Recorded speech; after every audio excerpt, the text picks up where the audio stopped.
C good evening. আজকে একটু নেটওয়ার্কের ডিস্টার্ব হচ্ছে। যাই হোক, আমরা চেষ্টা করি আমাদের ক্লাসটা কতটা মানে প্রবলেম হয় কিনা।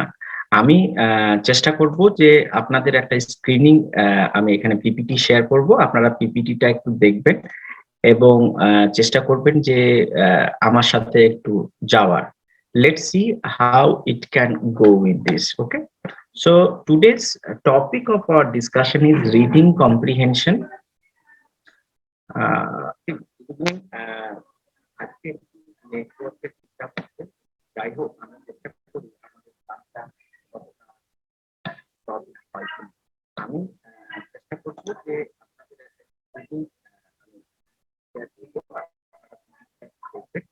এবং চেষ্টা করবেন যে যাওয়া। So today's topic of our discussion is reading comprehension.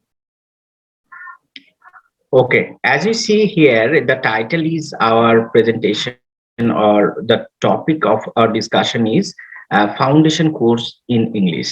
So as for the schedule, we have three sections of that, like 3 days we have totally, and in 3 days I'll try to explain little bit of your syllabus and how we can proceed in reading comprehension as well as vocabulary. So the first thing, the 4 skills of English language learning. So we have the topic of our discussion. Sorry, it's repeating again.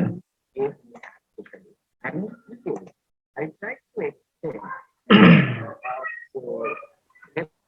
how we can sir এখান থেকে কয়েকজনকে যদি YouTube লিংকে চলে যায়, এখানে মোটামুটি যদি 100 জন ইউটিউব লিংকে চলে যায় তাহলে হয়তো এর লোডটা অনেকটা হালকা হয়ে যাবে, হয়তো সেই প্রবলেমটা সলভ হতে পারে। আমি কিন্তু খুব প্রবলেম ফিল হচ্ছে। হ্যাঁ, মানে আমি খুব রিপিট অনুভব করছি। হ্যাঁ, এক কাজ করুন না, এটা মানে একটু হেড স্যারের সাথে কথা বলে বা এটাকে কিভাবে করা। যদি ইউটিউব লিংকে চলে যায় মোটামুটি যদি 100 জন ইউটিউব লিংকে চলে যায় তাহলে হয়তো এর লোডটা অনেকটা হালকা হয়ে যাবে, হয়তো সেই প্রবলেমটা সলভ হবে। কিন্তু আমি কিন্তু এরকম করে কি করে ক্লাস হবে? মানে আমার তো রিপিট হচ্ছে ক্লাস।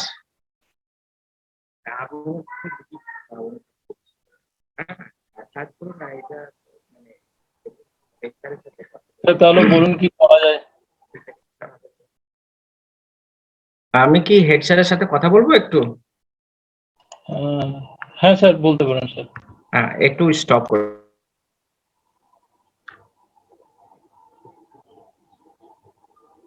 শোনা যাচ্ছে? আপনারা শুনতে পাচ্ছেন আমাকে?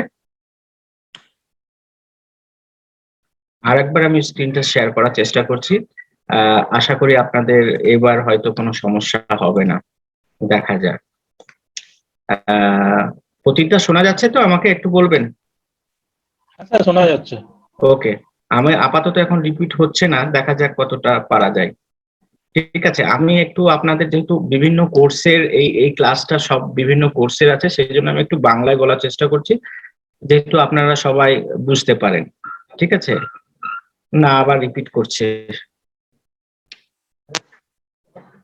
যাই হোক, আমি যেটুকু পারি আমি বলার চেষ্টা করি। তো এখানে মূলত ধরুন আমরা এখানে ফাউন্ডেশন কোর্সের কথা বলছি। এখানে আপনারা জানেন যে এখানে 4 স্কিলের কথা আমরা বলবার চেষ্টা করব, যেখানে ধরুন একটা একটা ল্যাঙ্গুয়েজ শিখতে, এখানে আপনার একটা লিটারেচার শিখতে আসেননি। এখানে মূলত আপনারা আপনাদের যে মূলত যে ফাউন্ডেশন কোর্সের, সেক্ষেত্রে এখানে আপনাদের কিন্তু ল্যাঙ্গুয়েজ স্কিল শিখতে এসেছেন। তো সেই ল্যাঙ্গুয়েজ স্কিলের মধ্যে যে সবগুলো ধরুন লিসেনিং, রিডিং, রাইটিং, স্পিকিং, যেটাকে আমরা সব কি বলি, LSRW বলে থাকি। ঠিক আছে, তো এই LSRW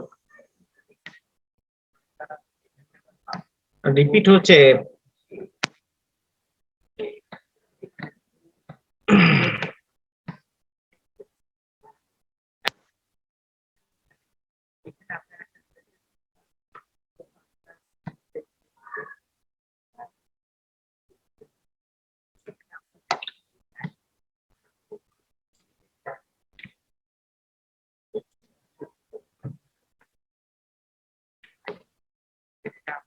আচ্ছা, আমি একটু শর্টে বলার চেষ্টা করি, যদিও রিপিট হচ্ছে, যেটুকুই যা এই ক্লাসটাকে ডিস্টার্ব না করে। তো আমরা জানি যে ধরুন লিসেনিং, মানে যে 4টা স্কিল যে আমরা জানি যে we have total 4 skills to make ourself understanding for the worldly level, in the sense of whenever you go somewhere else, যেখানে আপনারা যান বা যে কোনো ক্ষেত্রে, সেক্ষেত্রে আমাদের যে স্কিল, যেটা আমরা ল্যাঙ্গুয়েজ স্কিলের কথা বলি, সেক্ষেত্রে আমরা জানি যে লিসেনিং স্কিল আছে, রিডিং স্কিল আছে, রাইটিং স্কিল আছে, রাইট? তো এই LSR-W থেকে কিন্তু এটাকে শর্টে আমরা LSR-W বলে থেকে, সেক্ষেত্রে লিসেনিং ক্ষেত্রে আমরা জানি যে এটা মূলত যে আমরা যেটা শুনছি, কোনো একটা কথা শুনছি, সেক্ষেত্রে সেটাকে লিসেনিং বলা হয় থেকে। রাইটিং, লিসেনিং, তারপরে ধরুন যেটা রাইটিংটা যদিও আমরা অনেক শেষের কথা বলি, স্পিকিং মানে হচ্ছে লিসেনিং এর পরে কিন্তু আমাদের স্পিকিংটা আসে অ্যাজ এ স্কিল, তারপরে যেটা আসে রিডিং স্কিল, এবং লাস্টে ধরুন আমাদের যেটা আসে রাইটিং স্কিল, যেটা আমাদের লাস্টে একদম আসে অ্যাজ এ স্কিল হিসাবে। তো আমরা এই কোর্সটার মধ্যে দিয়ে কি শিখতে চাইবো, এই কোর্সটার মধ্যে দিয়ে আমরা এই 4টা জিনিস শেখার চেষ্টা করব, যেটা হচ্ছে যে LSR-W, এবং এই LSR-W-টা কিভাবে আমাদের সিলেবাসের মধ্যে দিয়ে ফাউন্ডেশন কোর্স অফ ইংলিশের মধ্যে যারা আছে সেটা আমরা একটু বোঝার চেষ্টা করব। ঠিক আছে? এখানে ফ্রান্সিস বেকন একটা কথা বলেছেন খুব সুন্দরভাবে। সেই কথাটা কি? সেটা হচ্ছে reading make the full man, conference A ready man, and writing an exact man. এই এই যে কোটেশনটা আমি এখানে তুলে ধরেছি মূলত ফ্রম ফ্রান্সিস বেকন। তো এই তার কথার মধ্যে দিয়ে তিনি বোঝাবার চেষ্টা করছেন মূলত যে why reading is important, why conference এখানে বলতে বোঝাচ্ছে যে ডিসকাশন, আমরা আমাদের মধ্যে যে কথাবার্তা বলি সেটাকে কনফারেন্স বলা হচ্ছে, এবং রাইটিং মানে যেটা আমাদের আমরা যেটা কথা মানে রিটেন ফর্মে লিখি সেটা রাইটিং বলেছে। তাহলে এই যে আমার এই 4টা স্কিলের মধ্যে যে 3টে স্কিল যদি আমাদের থাকে, তাহলে সেক্ষেত্রে আমরা কি শিখবো? সেক্ষেত্রে আমরা জানার চেষ্টা করব যে রিডিং এর মধ্যে দিয়ে আমরা যদি, যে মানুষ খুব বেশি পড়বে এবং তার রিডিংটা যদি সে স্কিলফুলি পড়ে, তাহলে সেক্ষেত্রে সে বুঝতে পারবে যে কিভাবে একটা মানুষ ফুল মানে এক্সাক্ট ম্যান হতে পারে। কনফারেন্স মানে রেডি ম্যান, মানে যে ভালোভাবে কথা বলতে পারবে, সে একটা রেডি ম্যান হতে পারবে। এবং রাইটিং এর ক্ষেত্রে দিয়ে আমরা দেখবো যে রাইটিং যে মানুষ বেশি বেশি লাস্ট ফর্মে আমরা রাইটিং এ একটা এক্সাক্ট মানুষ তৈরি হবে। মানে ধরুন আপনি রিডিং স্কিলটা আপনি কন্ট্রোল করলেন, রিডিং স্কিলটা শিখলেন, এবং আপনি দ্য ওয়ে অফ স্পিকিংটাও যদি জানলেন, তাহলে সেক্ষেত্রে আপনি যদি রাইটিং স্কিলটা যদি না জানেন, তাহলে তো আপনি এক্সাক্ট ম্যান হতে পারবেন না। তো সেই জন্য ফ্রান্সিস বেকন বলেছিল যে reading make the full man, conference A ready man, and writing an exact man. ঠিক আছে? যে একজন এক্সাক্ট ম্যান হতে গেলে একটা মানুষকে রাইটিং স্কিলটাও জানতে হবে। তো সেই জন্য এই কোটেশনটা একটা ইম্পর্টেন্ট। তারপরে আমরা যেটা দেখবো, এই আমাদের নেক্সট আইডিয়া যেটা, what are the basic idea of reading comprehension, মানে what exactly is reading comprehension মানেটা কি, and how does reading comprehension develop, কিভাবে রিডিং কম্প্রিহেনশনটা ডেভেলপ আমরা করতে পারবো, what is reading comprehension important, কেন রিডিং কম্প্রিহেনশন গুরুত্বপূর্ণ, and what are the 5 reading comprehension strategies, 5টা রিডিং স্ট্র্যাটেজিস কোনগুলো, যেগুলো থ্রু থেকে আমরা আমাদের রিডিং কি বলবো যে স্ট্র্যাটেজিসটাকে আমরা বাড়াতে পারবো। What are the 5 types of comprehension, 5 ধরনের কম্প্রিহেনশন টাইপ গুলো কি কি, তাহলে এই জিনিসগুলো কিন্তু আমরা জানার চেষ্টা করব এই ক্লাসের মধ্যে দিয়ে। তাহলে অ্যাকচুয়ালি আমরা যেটা প্রথম প্রশ্ন করেছিলাম যে রিডিং কম্প্রিহেনশন মানে কি, রিডিং কম্প্রিহেনশন মানে হচ্ছে an act of understanding what you are reading, মানে আপনি যে জিনিসটা কিছু পড়ছেন, সেই পড়াটা কিভাবে পড়বেন সেটাই কিন্তু রিডিং কম্প্রিহেনশন। তো এই রিডিং কম্প্রিহেনশনটা আপনি যে কোনো ক্ষেত্রেই কিন্তু আপনি অ্যাপ্লাই করতে পারেন। It's not that if it's English language then you can use it in your own your subject. For example, if you're the student of history, you can use that methodology of reading practice. তাহলে এই comprehension reading প্র্যাকটিসটা যেটা আপনাদের নিজস্ব সাবজেক্টের মধ্যে দিয়েও কিন্তু আপনারা অ্যাপ্লাই করতে পারেন। এটা শুধু এই নয় যে শুধুমাত্র ইট will B use for your own subject. তাহলে এই যে রিডিং কম্প্রিহেনশন যে প্রসেস, এই প্রসেসটাকে দু ধরন ভাবে আমরা রিডিং কম্প্রিহেনশনটাকে করতে পারি। এক হচ্ছে vocabulary knowledge, and the second one is text comprehension knowledge. ঠিক আছে, আমি এই পিপিটিটা আপনাদেরকে অলরেডি গুগল ড্রাইভের লিংক আপনাদের শেয়ার করে দিয়েছি। আমি আবার ইউটিউব আপনাদের লিংকে এবং আপনাদের এই লিংকে আমরা কিন্তু শেয়ার করে দেবো, ঠিক আছে, যাতে আপনাদের এটা সুবিধা হয়। ঠিক আছে,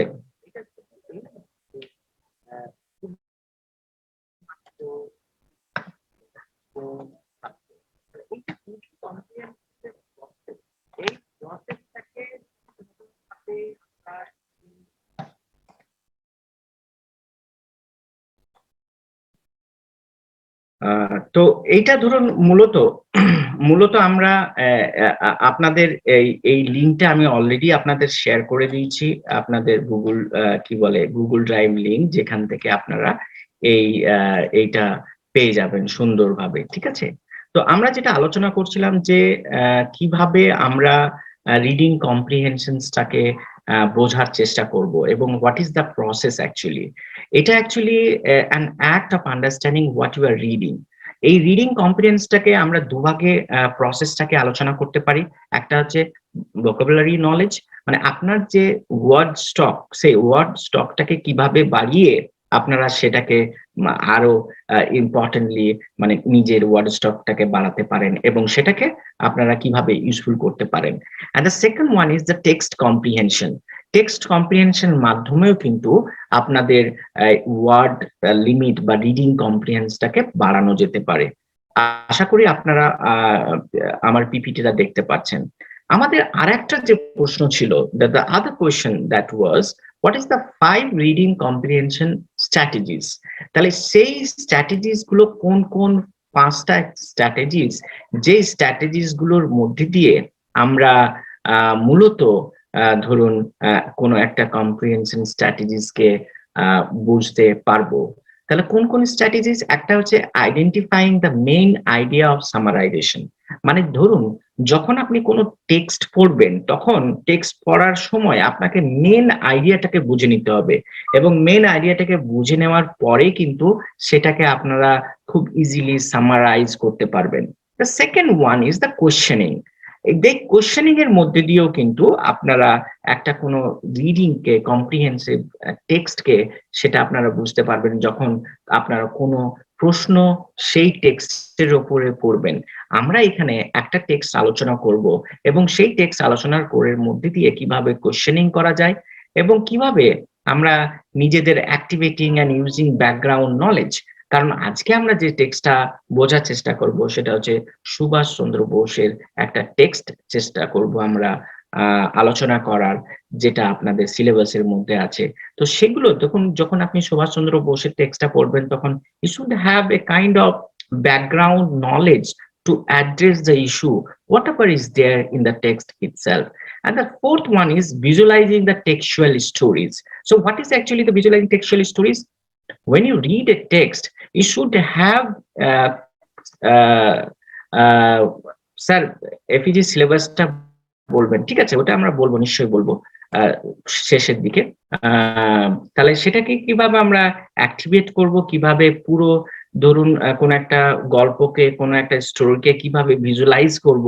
মানে ধরুন কোন একটা এপিসোড আপনি পড়ছেন, কিন্তু সেটাকে আপনার মানে একটু ইমাজিনেটিভ কল্পনাটা বাড়িয়ে যদি আপনি সেটাকে স্টোরি আকারে বোঝার চেষ্টা করেন, যে কোনো একটা স্টোরি কিভাবে, যেরকম ভাবে আমরা ফিল্মকে ফিল করি, আমরা কোনো একটা মুভি দেখলে যেমন করে আমরা প্রত্যেকটা সিন এর পরে কি হবে, এর আগে কি হবে, সেটা আমরা বোঝার চেষ্টা করি, তাই না? তো সেইভাবে কিন্তু আমরা কোনো একটা জিনিসকে ভিজুয়ালাইজ দিতে করতে পারি। তাহলে আমার মনে হয় তো এই কম্প্রিহেন্সিভ টেক্সটটাকে আমরা বুঝতে পারবো। And the fifth one is the prediction.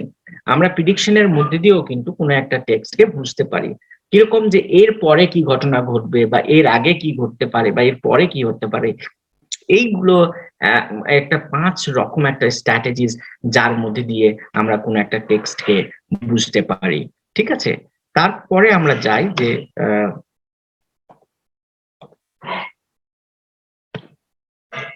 ওকে, এরপরে আমরা দেখবো যে what are the 5 types of comprehension. 5 রকমের কম্প্রিহেনশন কি কি হতে পারে, ঠিক আছে? একটা হচ্ছে lexical comprehension, second one is literal comprehension, interpretive comprehension, applied comprehension and effective comprehension. এটাকে আমি সুন্দরভাবে বোঝার চেষ্টা করবেন। এইখানে অলরেডি ভিজুয়াল ইমেজ এখানে দেওয়া হয়েছে যে কিভাবে আপনারা এই 5টা ক্যাটাগরিকে বুঝতে পারবেন। তাহলে ফার্স্ট ওয়ান হচ্ছে ধরুন লেক্সিক্যাল কম্প্রিহেনশন, যেখানে আপনারাকে মানে টেস্ট করা হবে যে আপনাদের কি ভোকাবুলারি নলেজটা কতটা আছে সেটা বুঝতে পারা যাবে।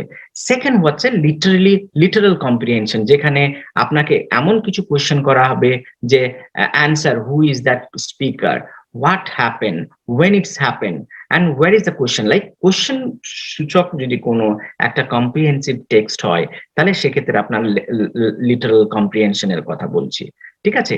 এরপরে ইন্টারপ্রেটিভ কম্প্রিহেনশন। ইন্টারপ্রেটিভ কম্প্রিহেনশন মানে যেখানে আপনাদেরকে কোশ্চেন করা হবে যে হোয়াট, ওয়াই এন্ড হাউ, এই ধরনের কোশ্চেন, কিভাবে এটা ঘটনা ঘটলো, কেন ঘটলো, মানে একটু মোর ডিপার, সেক্ষেত্রে ইন্টারপ্রেটিভ কমিউনিকেশন আমরা বলছি। অ্যাপ্লাইড কম্প্রিহেনশন কোনটাকে বলছি, যখন কোন একটা রিলেট স্টোরি করবে to the existing knowledge or opinion, সেক্ষেত্রে আমরা সেটাকে বলবো applied comprehension. And the last one is effective comprehension, যেখানে আমরা বোঝার চেষ্টা করব যে সোশ্যাল এবং ইমোশনাল অ্যাসপেক্টটাকে বোঝার চেষ্টা করব। তো এই 5টা ধরন কিন্তু আমরা দেখেছি যে 5 types, these are the 5 types of comprehension where you could have been asked some questions as per your reading list. Now the basic question is, why should we read these as an skill? আমরা কেন এটা পড়বো, তাই না? এটা আমাদের আসতেই পারে যে আমরা কেন এটা আমাদের পড়ার দরকার এই কম্প্রিহেনসিভ স্কিল গুলো। তার কারণ হচ্ছে ধরুন আপনি ডব্লিউবিসিএস এক্সাম দেন আর যে কোনো এক্সামই দেন না কেন, আপনাকে যে কোনো এক্সাম দিতে গেলে কিন্তু আপনাকে এই কম্প্রিহেনশন কাইন্ড অফ কোয়েশ্চেন কিন্তু আপনাদের আসবে। কিরকম কম্প্রিহেনশন? কম্প্রিহেনশনের ক্ষেত্রে আপনার একটা টেক্সট থাকবে, সেখান থেকে আপনার গ্রামাটিক্যাল কোয়েশ্চেন থাকবে, সেখান থেকে আপনার হয়তো বিভিন্ন, এই যে লেক্সিক্যাল কম্প্রিহেনশন বললাম বা লিটারাল কম্প্রিহেনশন বললাম বা এই ইন্টারপ্রেটিভ কম্প্রিহেনশন বললাম, এই ধরনের কোয়েশ্চেন গুলো কিন্তু আপনাদের থাকবে। এরপরে যেটা আমরা যেটা আলোচনা করব সেটা হচ্ছে যে আমাদের যে টেক্সট আছে সেটা হচ্ছে from Subhash Chandra Bose and Indian pilgrim.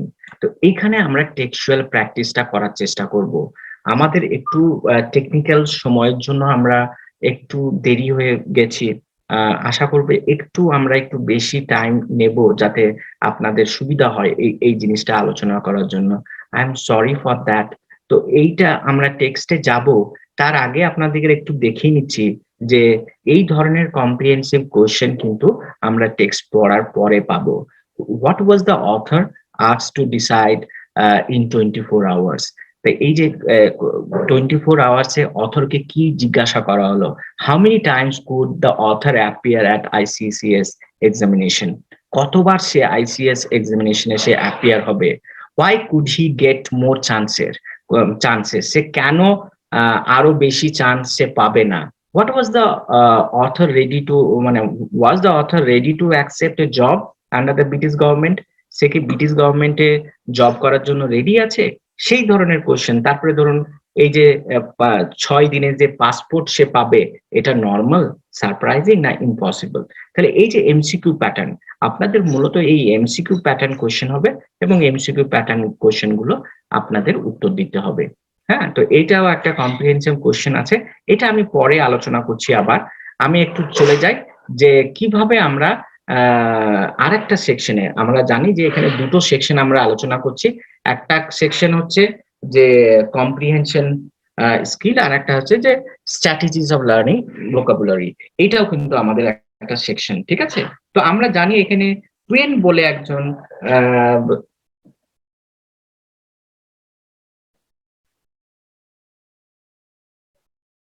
When বলে একজন আমরা জানি একজন অথর, তিনি এখানে একটা তার একটা কনসেপ্ট দিয়েছেন যে আমরা কিভাবে ভোকাবুলারি বা এই শব্দটাকে বাড়াতে পারি কিরকম ভাবে? একটা হচ্ছে knowledge of pronunciation.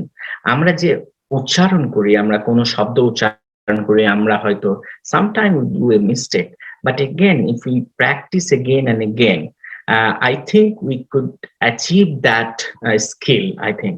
So there is another one, the spelling. Spelling, আমরা শুধু শব্দ উচ্চারণ করলেই তো হবে না, আমাদের স্পেলিং জানতে হবে। মাল্টিপল মিনিং যখন আমরা জানতে পারবো, তার থ্রু থেকেও কিন্তু আমরা শব্দের বিন্যাস জানতে পারি। And frequency with which it is used, কোন একটা শব্দকে আমরা কিভাবে বিভিন্ন জায়গায় ব্যবহার করতে পারবো, সেটাও কিন্তু একটা স্টাইল, যেটার মধ্যে দিয়ে আমরা এই জিনিসটাকে বোঝার চেষ্টা করব। এছাড়াও মরফোলজিক্যাল এন্ড সিনথেটিক্যাল, এটা একটু মানে deeper, I think it's a modern more things. তো এটা আমার বলার দরকার নাই। এখানে যেটা সিম্পলি যেগুলো বেশি ইম্পর্টেন্ট সেগুলো আমি বলছি। এছাড়াও ধরুন আমরা আর একজন নেশন বলে একজন অথর 2001 সালে তিনি একটা কনসেপ্ট দিয়েছিলেন, স্ট্র্যাটেজি, দ্য ফর্ম। যদি আমরা শব্দের ফর্ম গুলো বোঝার চেষ্টা করি এবং সেটা কিভাবে ইউজ করব, how do use that word in different context and the meaning, because the meaning is changing as per the context. এটা নয় যে প্রত্যেকটা সময় প্রত্যেকটা ওয়ার্ডের মিনিং ইকুয়ালি মানে same. It is not equally same. The word can have their different meaning at different times. So how do we learn this word stock, or how do we learn the vocabulary? There are different strategies. One is, even আপনারা 11-12 যখন পড়েছেন, বা ধরুন আপনারা যখন class 5 to 10 এই সময়ও আপনারা অনেক স্ট্র্যাটেজিস থ্রু থেকে আপনারা আপনাদের ভোকাবুলারি বাড়িয়েছেন। One is one word substitution, যেটাকে আমরা বলি এক কথায় প্রকাশ। এটার মাধ্যমেও কিন্তু ভোকাবুলারি বাড়ানো যেতে পারে। সিনোনিম, অ্যান্টোনিমস এর মাধ্যমে, ফিল ইন দ্য ব্ল্যাঙ্কস এর মাধ্যমে, পার্ট অফ স্পিচ চেঞ্জের মাধ্যমে, হ্যাঁ, যেমন অ্যাডভার্ব থেকে অ্যাডজেক্টিভ, অ্যাডজেক্টিভ থেকে অন্য নাউন, এইরকম ভাবে কিন্তু আমরা দেখেছি যে শব্দ পরিবর্তন হতে পারে। এছাড়াও আমরা ফ্রেজাল ভার্ব, যখন আমরা ফ্রেজাল ভার্বের কথা পড়েছি, লার্নিং অ্যাপ্রোপ্রিয়েট প্রিপোজিশনের ক্ষেত্রেও কিন্তু আমরা দেখেছি যে আমরা শব্দ ওয়ার্ড স্টক বাড়াতে পারি। এখানে একটা ওয়ার্ড গেম দেখুন, এই ওয়ার্ড গেমের মধ্যে দিয়ে একটু জিনিস বোঝার চেষ্টা করুন যে আমাদের এখানে রুট ওয়ার্ডটা কি। আমাদের রুট ওয়ার্ডটা কিন্তু হ্যাপি। এই হ্যাপি ওয়ার্ড থেকে কিন্তু আমরা বিভিন্ন ওয়ার্ড কিন্তু তৈরি করতে পারছি। You can create different words all together here by adding prefix and suffix, or maybe interchanging the part of speech. For example, happy থেকে unhappier, so you are adding what? And at the same time er. So you are adding different root to happy টা হচ্ছে root, সেই root word থেকে আপনি বিভিন্ন রকম add করে অনেক রকম ওয়ার্ড সৃষ্টি করছেন। তাহলে এখানে একটাই ওয়ার্ড, কিন্তু একটা ওয়ার্ড থাকা সত্ত্বেও দেখুন এখানে আপনি কত রকম ভাবে বিভিন্ন শব্দ এখানে তৈরি করছেন। যেরকম ধরুন happiness, right, unhappiness, unhappy, happily, happier, happiest, unhappiest. So এইরকম ভাবে কিন্তু একটা শব্দকে নিয়ে কিন্তু আমরা বিভিন্ন শব্দ তৈরি করতে পারি, তাই না?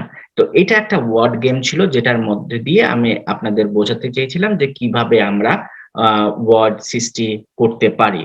এরপরে আমরা একটু টেক্সটে যাব এবং টেক্সটে গিয়ে আপনাদের বোঝাতে চাইবো যে কিভাবে আমরা আমাদের ভোকাবুলারিটাকে বাড়াতে পারি। ঠিক আছে? এক্ষেত্রে আপনাদের আমি বলবো যে আপনারা চ্যাট বক্সে আপনাদের উত্তর দেবেন। ঠিক আছে? আমি জাস্ট টেক্সটে যাব এবং টেক্সটে গিয়ে আমাদের বিভিন্ন প্রশ্ন, ধরুন এখানে আপনি যদি দেখুন এখানে এমটি দিয়ে কোনো সেন্টেন্স আপনি কি লিখবেন। এখানে প্রথম প্রশ্ন হচ্ছে use the following words in sentences, use the dictionary if necessary, a good one is a Longman dictionary of contemporary English. তো এই যে কিছু শব্দ আমি এখানে লিখেছি, যেমন ধরুন empty, vacant, environment, neighbourhood, employment, job and clean and pure. তো ফার্স্ট হোয়াট ইউ ডু, এখন আমরা একটু প্র্যাকটিসে যাব। আমাদের কাছে সময় একটু আমরা আমার তরফ থেকে I am sorry, because of the technicalities problem, we have missed some of the time. So what is the first thing? এখানে এমটি দিয়ে আপনারা একটা সেন্টেন্স লিখুন, ভ্যাকেন্ট দিয়ে একটা সেন্টেন্স লিখুন, এনভায়রনমেন্ট দিয়ে সেন্টেন্স লেখার চেষ্টা করুন। তো আপনারা চ্যাট বক্সে একটু প্লিজ আপনারা লেখার চেষ্টা করুন তাড়াতাড়ি, তাহলে আমরা বোঝার চেষ্টা করব। হ্যাঁ, this is an empty bottle, thank you. This is an empty bottle, thank you. এটা একটা খুব সুন্দর আপনি উত্তর দিলেন। ভ্যাকেন্ট নিয়ে বলুন, ভ্যাকেন্ট নিয়ে কিভাবে একটা সেন্টেন্স তৈরি করা যেতে পারে quickly. Empty vessel makes the most noise, very good. This is empty glass. আচ্ছা, এমটি দিয়ে হয়ে গেছে, এবারে আপনারা ভ্যাকেন্ট দিয়ে বলুন তাড়াতাড়ি। ভ্যাকেন্ট দিয়ে, ভ্যাকেন্ট মানে ভ্যাকেন্ট দিয়ে বলুন, my wallet is empty, very good. Vacant দিয়ে লিখুন।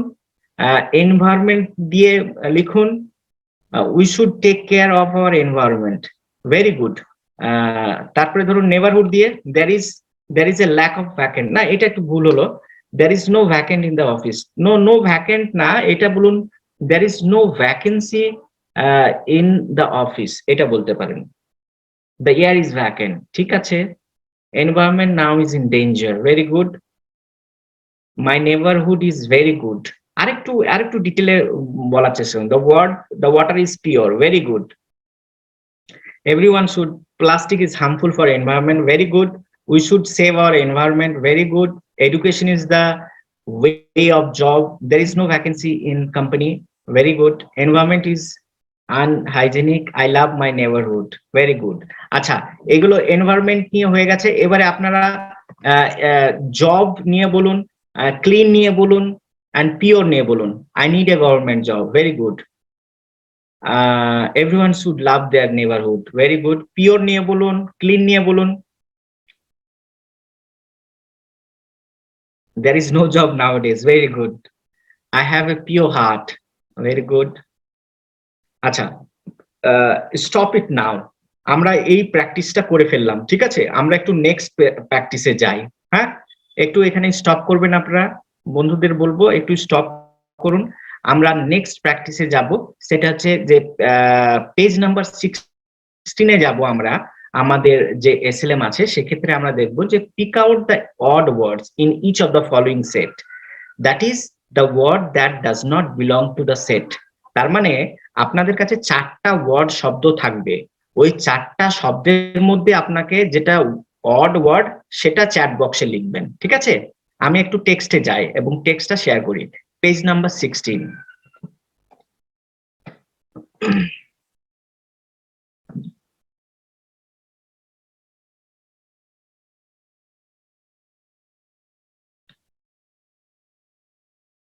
একটু অপেক্ষা করুন, আমি পেজ নাম্বার 16টা বার করি, তারপরে আপনাদের শেয়ার করে দেখাই এবং সেখানে আপনারা যে অড ওয়ার্ড সেটা একটু এখানে, আচ্ছা ঠিক আছে, পেয়ে গেছি। শেয়ার করে এবং কুইকলি আপনারা ওইটা বলার চেষ্টা করবেন এবং চ্যাট বক্সে লিখবেন আপনারা, ঠিক আছে। আচ্ছা, দেখতে পাচ্ছেন এখানে দেখুন প্রথম যে ওয়ার্ড গুলো আছে এখানে, মার্ডার, স্লটার, কিল, পাস অ্যাওয়ে। তো এইগুলোর মধ্যে কোনটা যে অ্যানসার এখানে দেওয়া হয়েছে, যে মার্ডার মানে এখানে 4টাই কিন্তু একই রকম মানে, হ্যাঁ 4টা একই রকম মানে হলেও একটা স্লাইড ডিফারেন্স আছে। তো সেই স্লাইড ডিফারেন্সটা কি? সেই স্লাইড ডিফারেন্স যে ওয়ার্ডটা মানে যেটা অড ওয়ার্ড, সেই ওয়ার্ডটা আপনাকে খুঁজে বার করতে হবে। তাহলে এখানে হচ্ছে পাস অ্যাওয়েটা হচ্ছে একটু অড ওয়ার্ড এদের মধ্যে। সেরকম করে আপনাকে এই 4টা ওয়ার্ডের মধ্যে কোনটা মনে হচ্ছে অড ওয়ার্ড, প্লিজ তাড়াতাড়ি বলুন।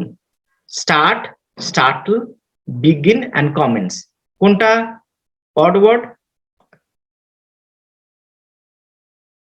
স্টার্টল। আচ্ছা, স্টার্টলটা হচ্ছে odd word, very good. Startle, very good.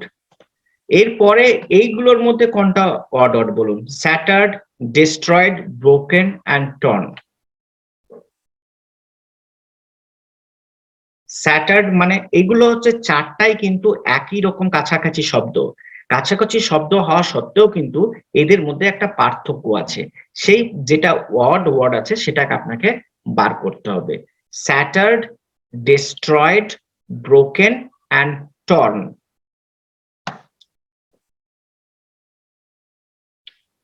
Shattered.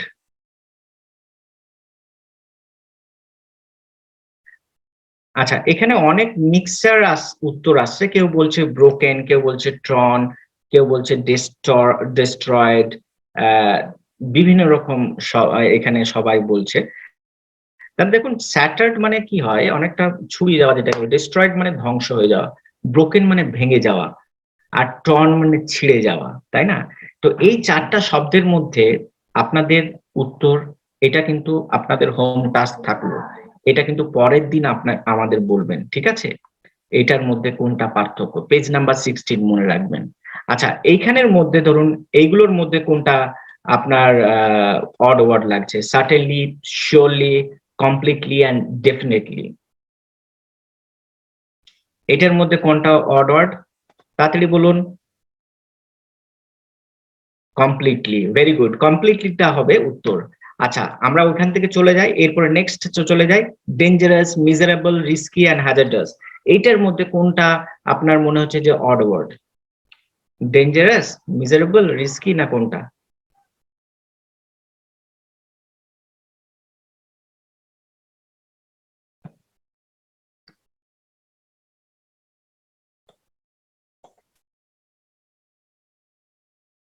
Miserable, ঠিক, মিজারেবল।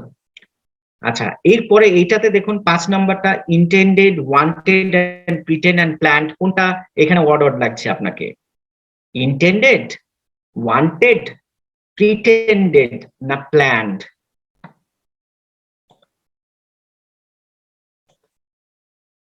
কোনটা বলুন?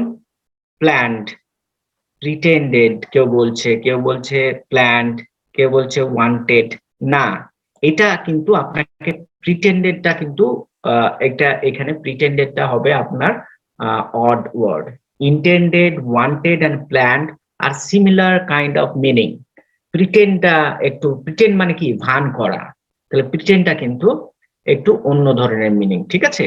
তাহলে এইটা আমরা গেল আমাদের এই এই এক ধরনের প্র্যাকটিস। আচ্ছা, আমরা কিন্তু আরেকটা প্র্যাকটিসে যাব। সেই প্র্যাকটিসটা কি? পেজ নাম্বারটা আমি একটু দেখে নিই, তারপরে আপনাদের বলবো। সেটা হচ্ছে পেজ নাম্বার 49, ঠিক আছে? পেজ নাম্বার 49-এ যাব। আপনাদের কাছে যদি বই থাকে তাহলে আপনারা একটু বই দেখবেন। 49-এ চলে গিয়ে আমরা এটা দেখার চেষ্টা করব, ঠিক আছে? 49, সরি,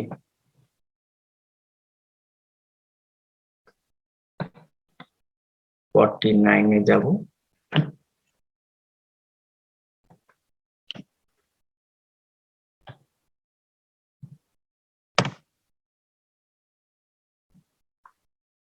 এটাও খুব ইন্টারেস্টিং একটা জিনিস, যেটা আপনাদের খুব ভালো লাগবে। আসলে এইসব জিনিসগুলো হচ্ছে, এইগুলো থেকে আপনারা একটু আমার মনে হয় যে আপনারা এইভাবে ওয়ার্ড স্টকটা বাড়াতে পারবেন, এবং এক্সাম পয়েন্ট অফ ভিউ থেকে আপনারা এগুলো জানতে হবে।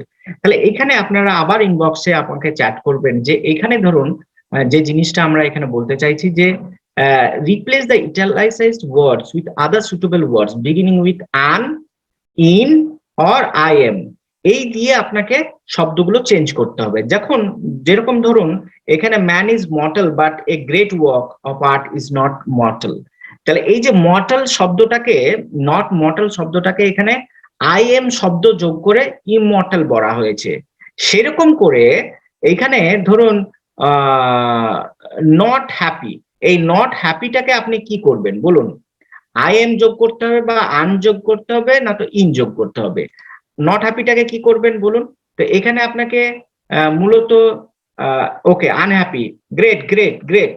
আচ্ছা, নট অ্যাকুরেটের ক্ষেত্রে কি করবেন বলুন? পরপর গুলো বলে যান, আপনারা যেটা হয়ে যাচ্ছে ছেড়ে দেন, পরপরটা বলে যান। অ্যাকুরেটের জায়গায় কি করবেন? অ্যাকুরেটের জায়গায় অ্যান্সার হচ্ছে ইনঅ্যাকুরেট, very good, ইনঅ্যাকুরেট।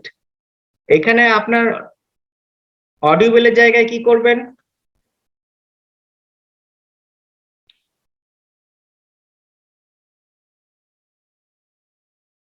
inaudible, very good, very good. Impossible, very good. Unpleasant, very good. Not perishable টা কি করবেন? Not perishable টা, not perishable টা, not perishable টা,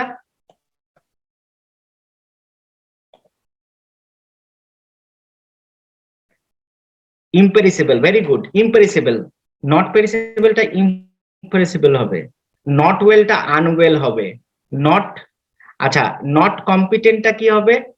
Not competent টা incompetent, very good.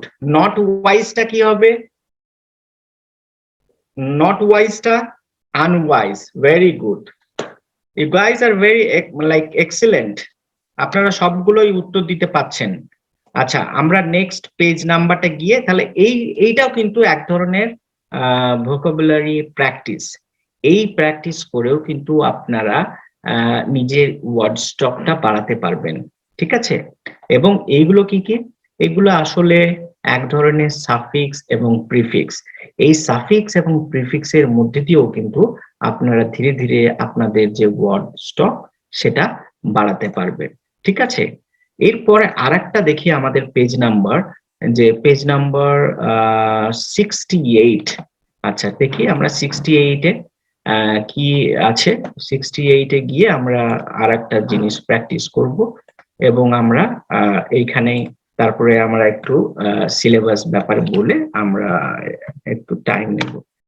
68-এ যে জিনিসটা আছে যে এক ধরনের ভোকাবুলারি আছে যেখানে আমরা ম্যাচিং প্র্যাকটিস করব, ম্যাচিং।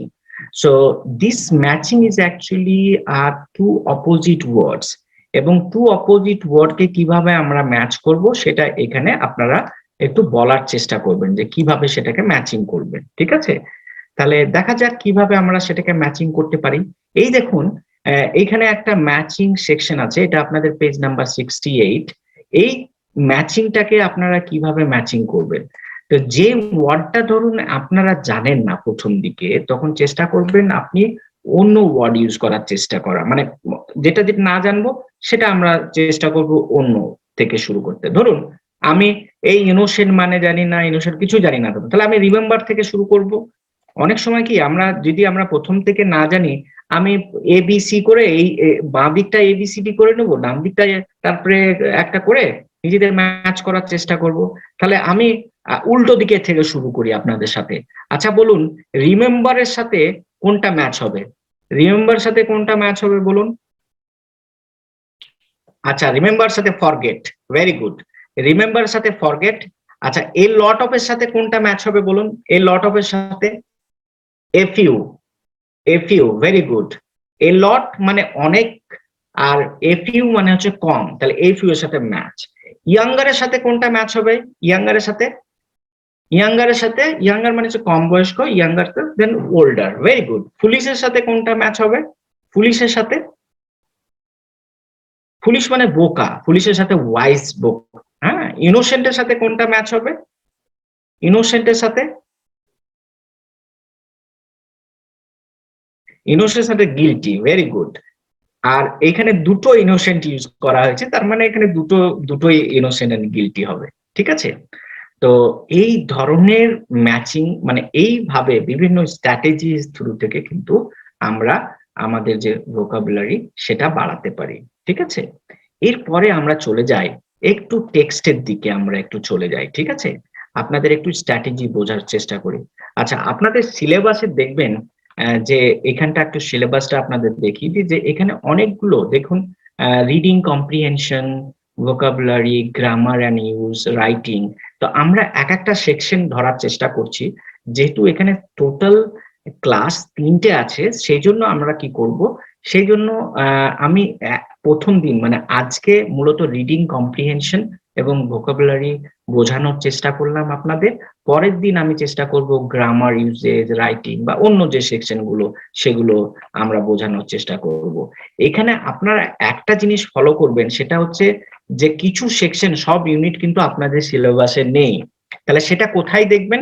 আপনারা পেজ নাম্বার এইখানে দেখবেন, পেজ নাম্বার কত, বিগিনিং এ দেখবেন the following units have been excluded from the new EFG syllabus effective from July 2015. তাহলে আপনাদের unit 7, 10, 12, 14, 15, 18, 20 and 23, these are the units which has been excluded, মানে এই ইউনিট গুলো আর নেই, ঠিক আছে? তাহলে সেই ইউনিট গুলো নেই, সেই জন্য আপনারা কি করবেন, এই ইউনিট গুলো বাদ দিয়ে দিবেন এবং অন্য ইউনিট গুলো পড়ার চেষ্টা করবেন। এই ইউনিট গুলো বাদ দিয়ে 7, 10, 12, 14, 15, 18, 20 and 23 ইউনিট, এই ইউনিটগুলো আপনারা বাদ দিয়ে চেষ্টা করবেন পড়ার জন্য। এটা এটা একটা বলার ছিল আমার, যেটা আপনারা মনে রাখার চেষ্টা করবেন, ঠিক আছে? এরপরে আমরা যেটা বলেছিলাম যে আমরা রিডিং কম্প্রিহেনশনে একটু যাব। তো রিডিং কম্প্রিহেনশনে আমরা যাওয়ার ক্ষেত্রে আমরা দেখব যে ফার্স্ট যে আমাদের টেক্সট যেটা আছে সেটা হচ্ছে সুভাষচন্দ্র বোসের একটা লেখা অ্যান ইন্ডিয়ান পিলগ্রিম।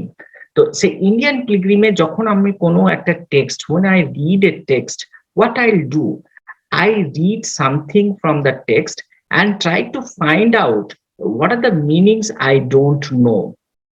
তাহলে আমরা প্রথমে খুঁজে পাওয়ার চেষ্টা করব যে সেই সব শব্দগুলো, যেসব শব্দগুলো আমার জানা নেই। সিলেবাসটা পিডিএফ এ আপনারা ওয়েবসাইটে পেয়ে যাবেন, সেটা কোনো অসুবিধা নাই। আমার দরকার পড়লে বা আমি যে গুগল ড্রাইভের লিঙ্কটা আপনাদের দিয়েছি, সেই লিঙ্কটা আপনারা পেলে আপনারা সবাই সেই লিঙ্কটা ইউজ করতে পারবেন, ঠিক আছে? আমি আবার লিঙ্কটা শেয়ার করে দিচ্ছি আপনাদের, আপনারা চেষ্টা করবেন সেই লিঙ্কটা অলওয়েজ খুলবেন। তো আমি এই লিঙ্কে আপনাদের দিয়ে দেবো, এই লিঙ্কটা আপনারা ফলো করার চেষ্টা করবেন। এই লিঙ্কে কিন্তু আপনাদের পিপিটিটাও কিন্তু আমি শেয়ার করে দিয়েছি, ঠিক আছে? এই লিঙ্কটা এক কাজ করুন, আপনারা কপি করে আপনাদের হোয়াটসঅ্যাপে বা যে কোনো জায়গায় কপি করে রেখে নেন, যাতে পরে আর কোনো অসুবিধা না হয়। এইখানেই কিন্তু আমি আপনাদের পিপিটিটা কিন্তু শেয়ার করে দিয়েছি, হ্যাঁ?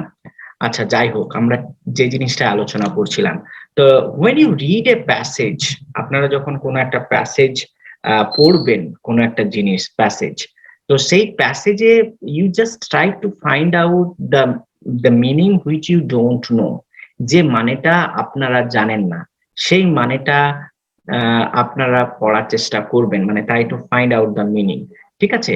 তাহলে আমরা দেখেছিলাম, দেখুন এখানে আমি কিছু শব্দ বা কিছু জায়গা আমি এখানে কোশ্চেন মার্ক বা মার্কিং করে দিয়েছি, যাতে সেটা বোঝা যায় যে এইগুলোর মানেগুলো কি, বা যে কোশ্চেন গুলো আমাকে অ্যান্সার দিতে হবে সেগুলো কিন্তু আমি এখানে রেখে দিয়েছি।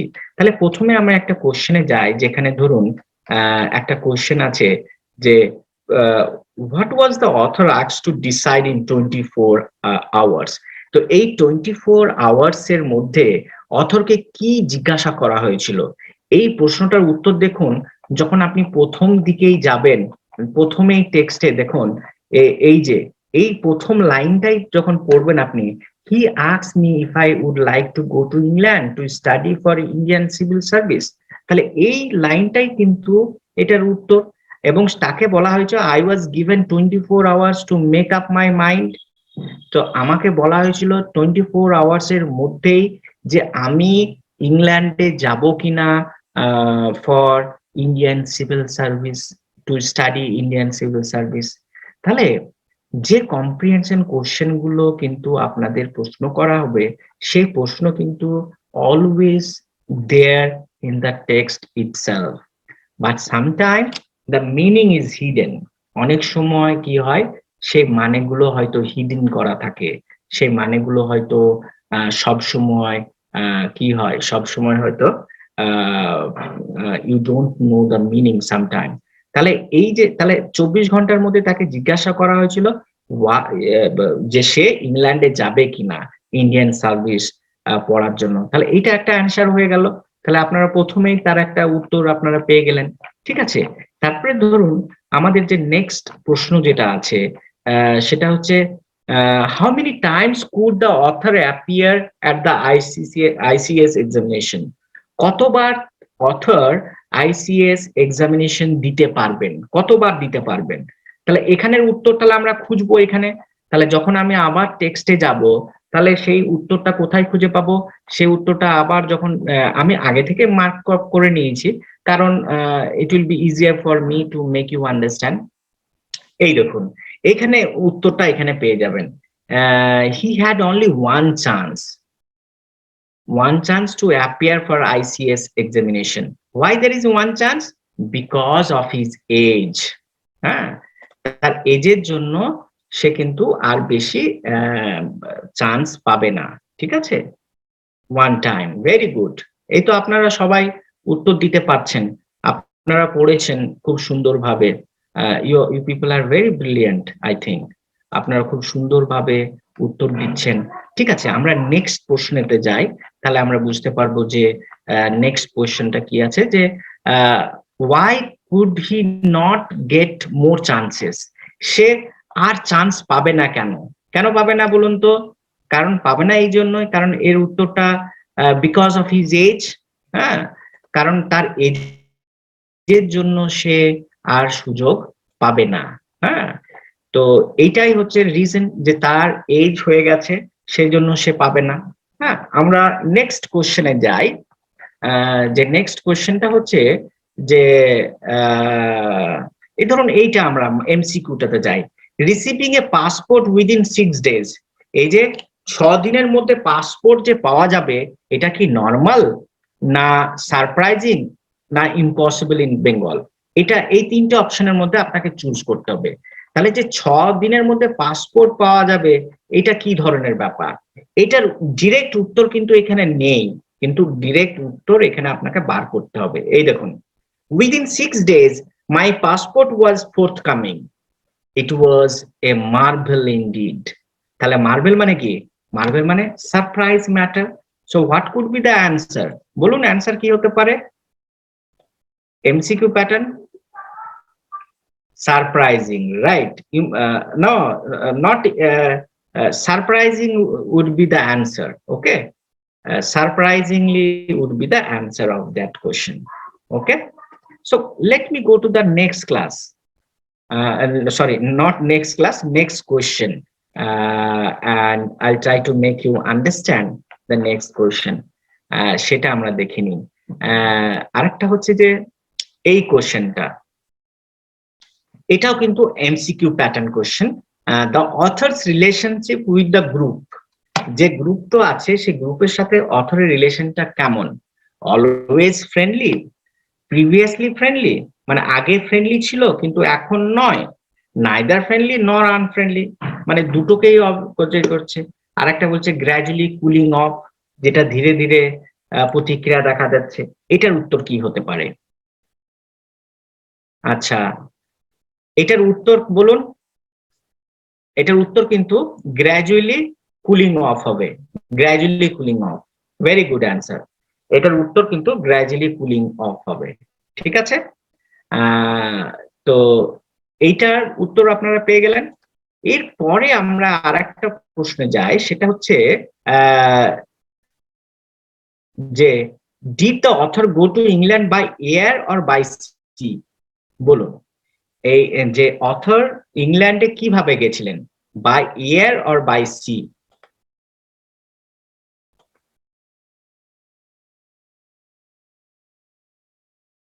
আচ্ছা, সবাই সি বলছে। আচ্ছা, বাই সি। আচ্ছা, তাহলে সেই সিটার উত্তর কিন্তু এই টেক্সটে কিন্তু ক্লিয়ার নেই। ওকে, তাহলে সেই ক্লিয়ার উত্তরটা নেই, তাহলে সেই উত্তরটা আমি খুঁজে পাবো কি করে? এই দেখুন, লাস্ট প্যারাতে আছে সেখানে, I set sail on the 15th September। তাহলে এই সেট সেল, সেল মানে হচ্ছে সমুদ্রে যাত্রা করা। তাহলে এইখান থেকেই কিন্তু আমি উত্তরটা খুঁজে পাবো। তাহলে মানে বুঝতে পাচ্ছেন আসলে যে সব উত্তর কিন্তু ক্লিয়ারলি দেওয়া থাকে না, কিছু উত্তর কিন্তু আপনাদেরকে খুঁজে বার করতে হবে। ঠিক আছে, তাহলে এইভাবে কিন্তু আপনাদের কম্প্রিহেনশন ব্যাপারটা একটু বোঝার চেষ্টা করতে হবে। হ্যাঁ, তো এরপরে আমরা যেটা এগুলো বলে দিলাম মোটামুটি আপনাদেরকে, যে এই অ্যান্সার গুলো আপনারা করেছেন মোটামুটি, এটাও মোটামুটি বলে দিয়েছি, স্ট্র্যাটেজিস হোয়াট এভার। আচ্ছা, আমি প্রথমটা আরেকটু রিক্যাপ করে দিই, কারণ প্রথম দিকে একটু ডিস্টার্ব ছিল। যে প্রথমে আমি একটু যেটা আমরা বলেছিলাম যে we have a four skills. Four skills means we need to have a four skills. For example, we are talking about LSRW. LSRW means listening, speaking, reading and writing. So this is actually a chronological thing. Chronologically মানে এটা আপনাকে chronologically ভাবতে হবে। মানে লিসেনিংটা প্রথমে, মানে একটা বাচ্চা যখন জন্মগ্রহণ করে সে কিন্তু তার কিন্তু ল্যাঙ্গুয়েজ তার শেখার মানে ধরুন সে তার বই পড়ে না, but he or she will understand all the language by listening. তার মানে কি আমাদের এই মানব জাতির প্রথম যে লার্নিং স্কিলটা সেটা মূলত কিন্তু লিসেনিং। আচ্ছা, এখানে একজন প্রশ্ন করছে যে অ্যান ইন্ডিয়ান পিলগ্রিমের টেক্সটটা বিষয়টা যদি একটু সংক্ষেপে বলা হতো। ঠিক আছে, আমি একটু বলে দেবো আপনাদের। হ্যাঁ, একটু বলে দিচ্ছি এটা।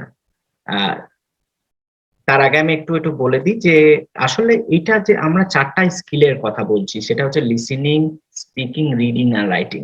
এই চারটা স্কিল আমাদের প্রয়োজন আমাদের কনভার্স হতে, আমাদের নিজেদের মধ্যে কথোপকথন বলতে, আমাদের লেখার জন্য প্রয়োজন। তাহলে এখানে কিন্তু আমরা লিটারেচার পড়তে আসিনি, এই ক্লাসটা মূলত আমরা স্কিল শিখতে এসেছি। হ্যাঁ, skill in the sense of listening skill, reading skill, speaking skill and writing skill. তো এই চারটা স্কিলের মধ্যে দিয়ে আমরা আমাদের যে দৈনন্দিন জীবনের আমাদের ডে টু ডে অ্যাক্টিভিটিস এর ক্ষেত্রে যেসব জিনিসগুলো মূলত লাগবে, আপনারা বিভিন্ন সাবজেক্টের আছেন, কেউ ইতিহাস, কেউ ভূগোল, রাইট, কেউ economics, but what is most important, we need a skill to converse with people, not only for your academic life, but even your professional life and even your day-to-day activities. You need all these four skills to cope up with the different problems in your life. আপনাদের আর আপনাদের মূলত question কিন্তু MCQ pattern হবে। তো এটা একজন প্রশ্ন করেছে, সেটার উত্তর দিলাম। ঠিক আছে, তো আমরা আরো দুদিন আপনাদের সাথে আলোচনা হবে এবং আশা করব আরো দুদিনের মধ্যে আরো অনেক কিছু আমরা আলোচনা করব। ঠিক আছে, এবার আমি স্টোরিটা একটু আপনাদের বলে দিই যে এখানে এই যে স্টোরিটা আমরা বলছি, যে স্টোরিটা আসলে কি। এখানে এই এই এই মানে ধরুন এই ইন্ডিয়ান প্লিগেমের যে শর্ট ভার্সন এখানে আছে, যে এখানে একটা সন্ধ্যাবেলায় সুভাষচন্দ্র বাবা তাকে ডাকলো এবং তাকে জিজ্ঞাসা করা হলো যে সে কি ইংল্যান্ডে যেতে চায় ইন্ডিয়ান সার্ভিস করতে। তখন তাকে বলা হলো যে I'll be giving you 24 hours time. আমি তোমাকে 24 ঘন্টা সময় দিচ্ছি, এই 24 ঘন্টার মধ্যে তুমি নিজেকে মানে চেষ্টা করো যে তুমি সেখানে যাবে কিনা। তারপরে সে খুবই সারপ্রাইজ হলো যে এত কম সময়ের মধ্যে সে কিভাবে সেখানে যাবে বা ভাববে, কিন্তু শেষ পর্যন্ত সে ভাবলো যে সে ইংল্যান্ডে যাবে এবং সে সেটা প্ল্যান করতে লাগলো এবং সেভাবে সে চেষ্টা করলো যে সে যাবে, কিন্তু সে সবসময় ভাবে যে সে কিন্তু he will not take up that job of British government, এবং সে চেষ্টা করবে এবং সে দেখলো যে তার বয়সটাও কিন্তু খুব একটা বেশি নেই, কারণ তার বয়স অনলি 6 মান্থ বা কিছু, মানে একবারই সে কিন্তু সে ওই এটা পারবে এক্সামটা দিতে, কিন্তু তবুও সে চেষ্টা করলো, সেখানে গেল। তারপরে ধরো ওইখানে বিদেশে গিয়ে একটা ইউনিভার্সিটিতে সেখানে ভর্তি হলো, তারপরে বন্ধুদের সাথে রিলেশনশিপ, হ্যাঁ, এবং রিলেশনশিপের পরে সে অক্সফোর্ড এবং কেমব্রিজে সেখানে ভালো সুযোগ করার চেষ্টা করলো, তারপরে সে ফিরে আসার চেষ্টা করলো, যদিও সে তার নিজস্ব রিসোর্সের মধ্যে দিয়ে। এইরকম ভাবে ঘটনাটা মূলত আছে। যদিও ইন্ডিয়ান পিলগ্রিমটা অনেক বড়, এটা অ্যাকচুয়ালি সুভাষচন্দ্র বোস মানে আমাদের যে ইউনিভার্সিটি যার নামে নেতাজি সুভাষচন্দ্র বোস হিসাবে এস্টাবলিশ হয়েছে, সেই তারই একটা বায়োগ্রাফি।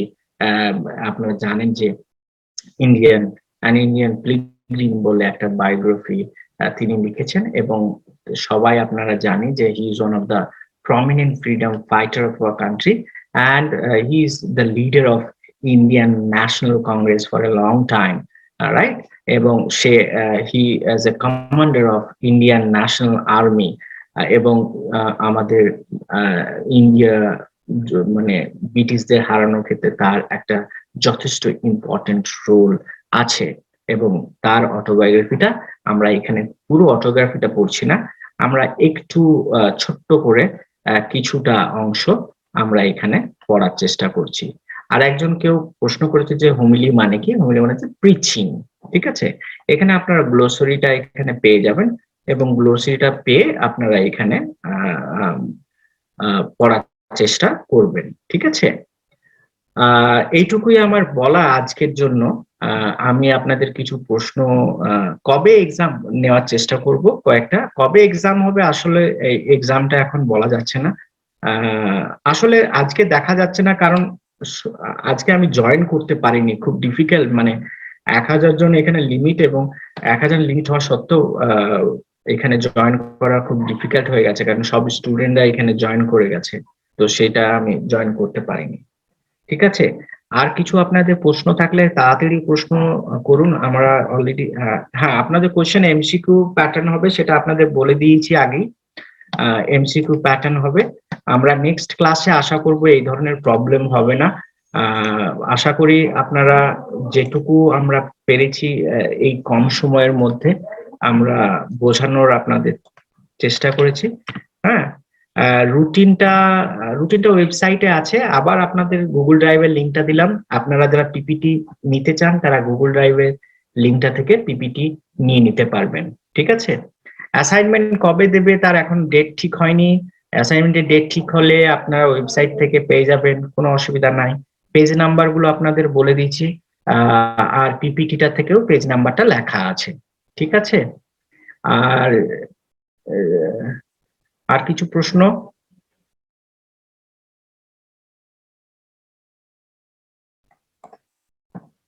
যারা মানেগুলো মানে জিজ্ঞাসা করছেন, এই মানেগুলো কিন্তু সবই মানে গ্লোসারিতে আছে আমাদের। হ্যাঁ, ক্লোজেটেড যেটা মানে হচ্ছে হ্যাভিং এ প্রাইভেট মিটিং, সেটার মানে হচ্ছে প্রাইভেট মিটিং। না, পিপিটিটা আপনাকে রেডি করতে হবে না, পিপিটিটা আপনাদের জন্য আমি পাঠিয়ে দিচ্ছি। পিপিটিটা আপনারা নিজেদের জন্য আপনাদের যদি যেটুকু দরকার হয় সেটা আপনারা পিপিটিটা ইউজ করতে পারবেন, আপনাদের নিজস্ব কাজে লাগবে। নেক্সট ক্লাস আপনাদের আমি বলে দিই যে নেক্সট ক্লাস আবার কবে হবে। আপনারা তো আপনাদের অ্যাপেই বুঝতে পারবেন যে নেক্সট ক্লাস কবে হবে। হ্যাঁ, তো সেক্ষেত্রে নেক্সট ক্লাস আপনাদের অ্যাপ থেকেই বুঝতে পারবেন নেক্সট ক্লাস কবে আছে। আচ্ছা, 600 আমার ক্লাসে বোটানি সেটা আমার পক্ষে বলা সম্ভব নয় যে কত কি করা যায় সেক্ষেত্রে একই দিনের ক্লাস করলে।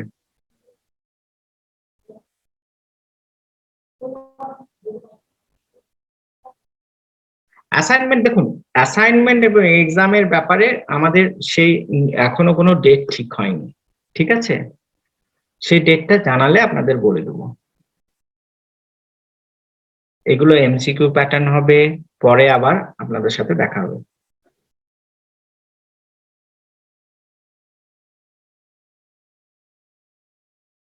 না, আপনাদের কম্প্রিহেনশন থেকে যদি প্রশ্ন থাকে তো নিশ্চয়ই আপনাদের কম্প্রিহেনশন তুলে দেওয়া হবে। আর যদি কম্প্রিহেনশন থেকে কোশ্চেন না থাকে তাহলে ধরুন এমনি ধরুন গ্রামাটিক্যাল কোশ্চেন থাকবে, ভোকাবুলারি কাইন্ড অফ কোশ্চেন থাকবে, ঠিক আছে? তাহলে আমরা এখানে শেষ করি। অসংখ্য ধন্যবাদ। ভুল ত্রুটি থাকার সত্ত্বেও আপনারা থেকেছেন এবং কষ্ট করে সময় দিয়েছেন। আশা করি আবার আপনাদের সাথে আরো 2 দিন দেখা হবে এবং 2 দিন আমরা আরো অনেক জিনিস আলোচনা করব এই পেপারে। আপনাদের ফাউন্ডেশন অফ ইংলিশ যে পেপারটা আছে, ফাউন্ডেশন পেপার, এই ফাউন্ডেশন পেপারটা আবার আমরা আলোচনা করব, ঠিক আছে?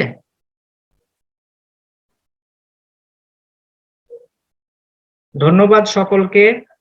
আমরা আবার চেষ্টা করব আবার ফিরে আসতে নেক্সট 2 দিনে। Thank you.